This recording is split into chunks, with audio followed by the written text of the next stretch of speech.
India has lived and lived richly, splendidly, greatly, but with a different will in life from Europe. The idea and plan of her life have been peculiar to her temperament, original, and unique.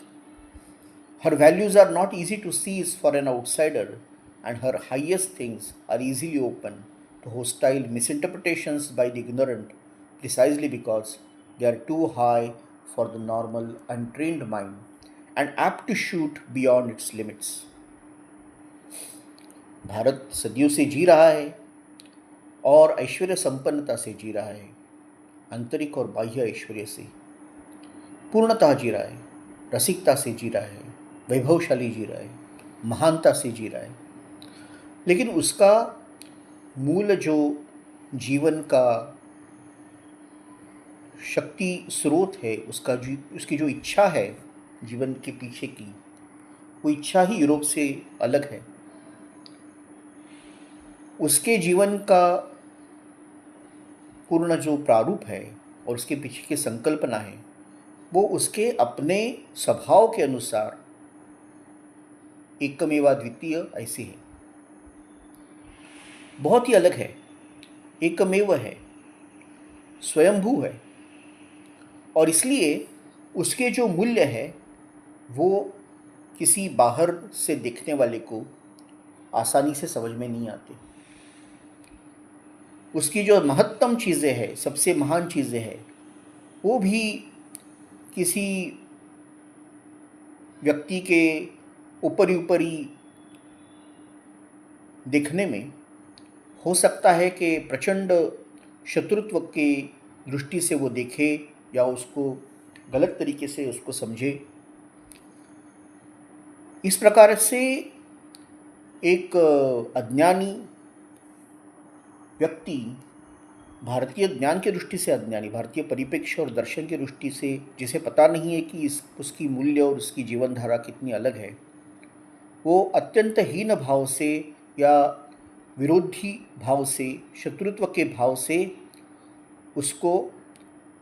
गलत तरीके से समझ सकता है, जानबूझकर या न जानते हुए। इसीलिए क्योंकि वो इतने उच्च है कि अगर साधारण मन जो अब तक उसे समझने के लिए पर्याप्त जो प्रशिक्षण है वो नहीं पा चुका है, उसे नहीं मिला है, वो कई बार उसके सारी दायरे से जहाँ तक वो समझ सके ऐसे उसके अत्युच्च उसकी क्षमताओं से भी बहुत ऊपर तक वो चले जाते हैं।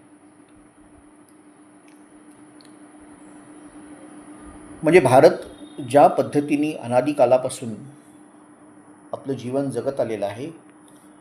ते इतकं समृद्ध आहे, इतकं विविधतापूर्ण आहे, इतकं सुंदर आहे, इतकं रसिक आहे, इतकं महानतम आहे, परंतु त्याची जगण्याची जी प्रेरणा आहे आणि त्यामागची जी इच्छा आहे ती European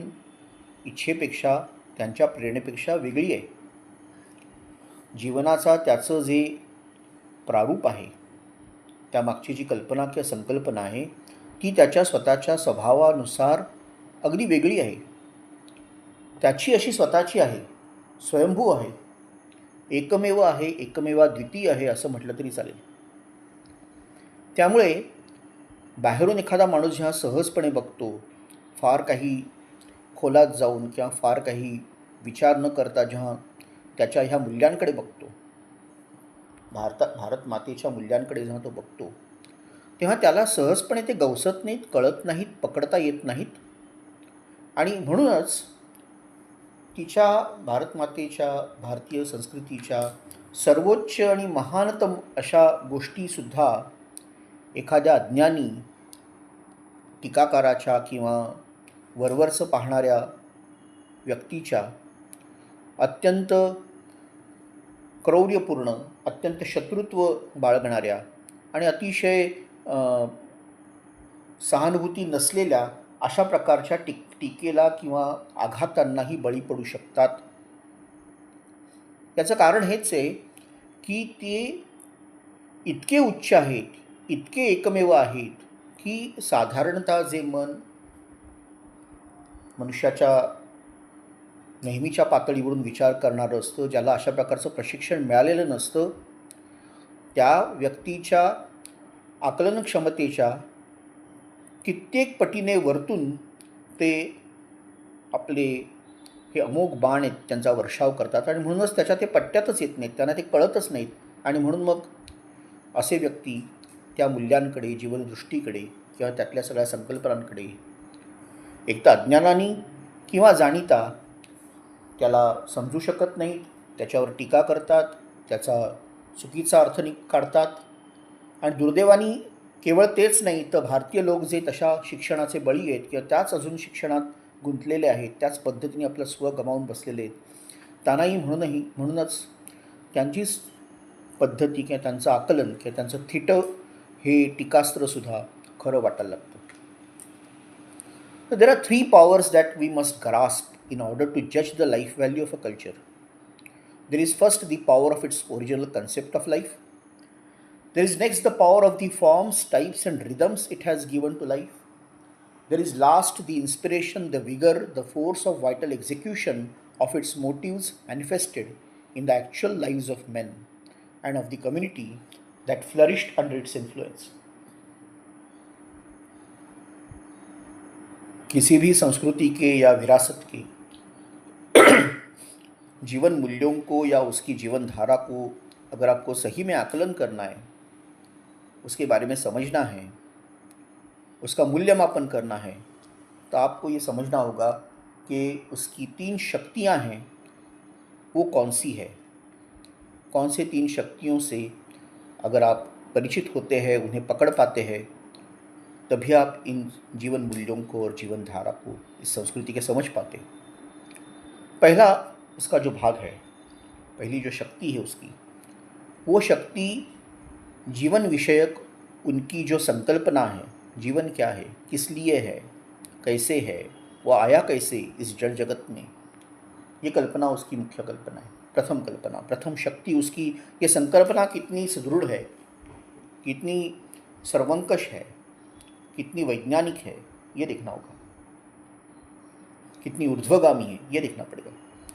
there is next the power of forms, types of rhythms it has given to life. मतलब ये शक्ति जीवन के ध्येय की, उसके आधार की, उसके मूल की समझना, ये पहली बात। लेकिन उसको किस प्रकार के विविध रूप, आकार, प्रकार और उसके सारे, हम जैसे कहते हैं ताल, उसका सारा संगीत, उस ताल में या उस लय में जीवन को पिरोना, उसको जीवन संगीत से संवारना, ये उसने कैसे किया है। क्योंकि केवल जीवन के बारे में की संकल्पना रहती तो वो मानसिक या बौद्धिक स्तर पर रहती, लेकिन जब उसको आकार मिलते हैं तो उसके विविधांगी, उसके व्यवहार होते हैं, प्रकार होते हैं, और उसका जीवन लय मिल जाती है, उसका ताल, लय, सुर मिलकर जीवन के रोज के आनंद में, संगीत में वो परिणत होता है, तब वो शक्ति कार्यरत होती है। और तीसरी शक्ति जो है, the last, the inspiration, the vigour end the force of vital execution, क्या ये सब होने के बाद भी उनमें वो दृढ़तम आंतरिक उर्मी थी, वो शक्ति थी, कुछ कर दिखाने की कार्य शक्ति, इच्छा शक्ति, ज्ञान शक्ति और उसके पीछे की प्रचंड प्रेरणा ऐसी थी जिसके वजह से इस जड़ जगत में, वास्तविक बाह्य जगत में भी वो एक प्रकार का वीरतापूर्ण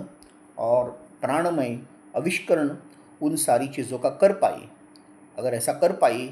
और व्यक्तियों के और समाज के जीवन में, व्यवहार में, रोज़ के उनके गतिविधियों में क्या इन सब चीज़ों का, इन तीनों शक्तियों का परिणाम आपको दुर्गोचर होता है, नज़र आता है, वो जीवन किस प्रकार से उससे शक्ति पाते रहा, अधिकाधिक समृद्ध होते रहा, पूर्ण होते रहा, सफल होते रहा, कृतार्थ होते रहा, ये समझना, ये उसकी तीसरी शक्ती आहे। हे संस्कृतीच्या किंवा कुठल्याही समाजाच्या जी धरोहर आहे त्याच्या आकलनासाठी त्याच्या 3 शक्ती कोणत्या आहेत हे आपल्याला बघावं लागतं। या 3 शक्ती जोपर्यंत तुम्हाला तुम्ही त्यांना समजू शकत नाही, त्याच्यावर तुम्हाला थोडी तरी बौद्धिक किंवा वैचारिक पकड तुमची होत नाही, भावनिक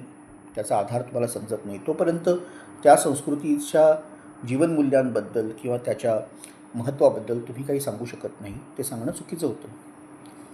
त्यातली पहिली शक्ती ही आहे की जीवनाविषयक त्यांचं मूलभूत आकलन काय आहे, जीवन काय आहे, जीवन कुठून आले, जडातून जीव आला म्हणजे नक्की काय आला, जीव जातो कुठे, येतो कुठून, कशासाठी असतो तो, जीवनाचा उपयोग काय, गंतव्य काय, साध्य काय, साधन काय, हे समजण्याची त्यांची जी स्वतःची अशी एक स्वयंपूर्ण स्वयंभू कल्पना संकल्पना असते, ती त्याची पहिली शक्ती आहे.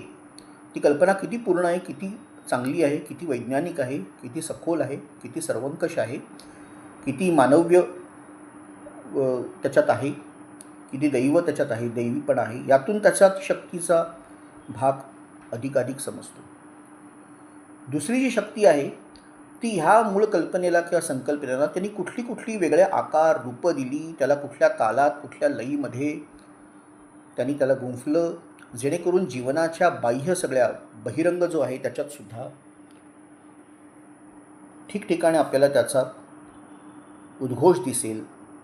त्याची परिणती दिसेल, त्याचे हुंकार दिसतील, त्याची आठवण दिसेल. असे ते बाह्य सगळे जे निराकाराला आकार करणारे, काही नाही त्यातूनही अनेक प्रकार करणारे, आणि मग ज्यात सगळं नादब्रह्माचं संगीत गुंफलं आहे असे सगळे त्याला ताल सूर आणि लय देणारे, जीवनसंगीत करणारी अशी जी सगळी प्रेरणा आहे, ज्यात शास्त्र आणि कला सगळे आले, ती त्याची दुसरी शक्ती असावी. आणि तिसरी जी आहे ती या मागची त्याची प्रेरणा, या मागची दुर्दम्य इच्छाशक्ती, त्यामागचं त्याचा जो प्राणशक्ती आणि जीवनशक्ती, कार्यशक्ती, ज्यातून एक बाह्य जगतात सुद्धा, लौकिक जगतात सुद्धा, मानवी जीवनात आणि समाजात सुद्धा या सर्व शक्तींचा दृश्य परिणाम, वीररसपूर्ण प्राणयुक्त शक्तिपूर्ण परिणाम आणि त्याचे विविधांगी त्याचे प्रयोग आपल्याला दिसतात, सफल प्रयोग, कधी असफल प्रयोग, पण सतत त्याला जीवनाशी जोडणं, जीवनाशी समजून घेणं आणि त्याचा मुख्य स्रोत बनवणं, जीवनाभिमुख करणं, केवळ विचारात नाही तर ते आचारात आणणं, उच्चारात आणणं, प्रत्यक्ष जीवनात आणणं, आणि त्यामुळे त्याचे दृश्य परिणाम लोक, मनुष्य आणि त्यांचे समाज याच्यात आपल्याला प्रत्येही दिसतात. त्यांचा प्रभाव आपल्याला दिसतो ह्या तिन्ही शक्तींच्या त्यांच्या जीवनामध्ये, त्या समाजाच्या युगानुयुग चाललेल्या त्यांच्या सगळ्या पिढ्यानपिढ्या चाललेल्या प्रवासामध्ये ह्या शक्तींचा प्रवास आपल्याला दिसतो.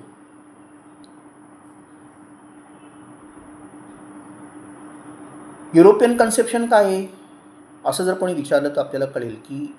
आपल्याला साधारण माहिती ती कन्सेप्ट काय आहे, काय त्यांचं जीवनाचा त्यांच्याकडे बघण्याचा दृष्टिकोन काय आहे आपल्याला समजतं. कारण अनेकदा आपण जेव्हा त्यांनी पूर्णपणे ग्रासलेले किंवा आपलेले नसतो, तेव्हा युरोपियन कल्पनेच्या पडछायेतच आपण असतो. The European conception of life is a thing with which we in India are now very familiar because our present thought and effort are obscured with its shadow when they are not filled with its presence. कारण आपण काहीतरी जे अजून पूर्णपणे आत्मसात झालेलं नाही आहे, आपलं झालेलं नाही आहे, अशाच राजकीय, सामाजिक, आर्थिक आणि बाह्य व्यवहाराच्या गोष्टींना त्यांच्याकडून उसणं घेऊन, त्यांचे मुलामे घेऊन, त्यांची बाह्य कवच घेऊन, आवरणं घेऊन आपल्या जीवनात लावायचा, चिकटवायचा प्रयत्न अजून करत आहोत. So what are these political, social, economic, outward conduct things, so this is going to be very important thing to discuss. जो यूरोपियन कल्पना है जीवन की, इससे हम भली भांति परिचित है कि जब वो उससे हम ग्रस्त नहीं होते, उससे व्याप्त नहीं होते, तब कम से कम उसकी परछाया में ही हम लोग रहते. ये आज का कटु सत्य है, क्योंकि हमने केवल उसको अपने ऊपर चिपकाया है, उसको उधार लेकर हम पर लगा के रखा है, उसको आत्मसात नहीं किया है, उसको अपना नहीं बनाया है. हमारी राजकीय, सामाजिक, आर्थिक और बाह्य व्यवहार की सारी जो आज की संस्थाएं, व्यवस्थाएं और कल्पनाएं हैं, वो इसी यूरोपियन जीवन दर्शन की परछाया है या तो उससे पूर्ण व्याप्त है. उसका क्या परिणाम होता है, ये आगे देखना बड़ा महत्वपूर्ण हो जाएगा। धन्यवाद। Shri Aurobindo, the foundations of Indian culture, rationalistic critique of Indian culture.